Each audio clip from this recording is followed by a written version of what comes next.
రాత్రి 8:45. హలో రే రిషి, రే రేపు బక్రీద్ రా. సుబాని గారు నాకు తెలిసి గట్టిగా పార్టీ ఇస్తాడు. మన వాళ్ళందరిని తీసుకుని శుభ్రంగా బ్రష్ చేసుకుని ఫేస్ వాష్ చేసుకుని మన స్పాట్ కి అందరిని తీసుకుని వచ్చి ఓకేనా? అరే అన్ని అక్కడే రా, నువ్వు వచ్చి చెప్తా నేను.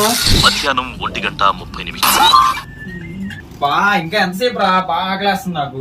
నాకు వేస్తుందిరా, ఇడు ఉన్నాడుగా, ఇటు ఫోన్ చేపిద్దాం. చేస్తున్నా ఒక్క నిమిషం. హలో సుబాని భాయ్. రే కమాల్, విన్నావా? డబ్బుల సౌండ్ వస్తుంది. నాకు ముక్కల సౌండ్ కూడా వస్తుందిరా. నాకు మసాలా వాసన కూడా వస్తుంది. నేను అరుస్తున్నానా? ఊరుకోరా, ఫోన్ లో మసాలా వాసన ఎందుకు వస్తుంది? ఏంటి అందరం రెడీగా ఉన్నాం, ఎక్కడికి రావాలి?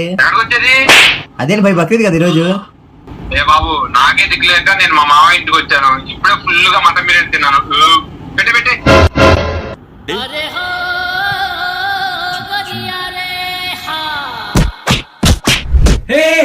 జోకేమా బిర్యానీ రెడీ.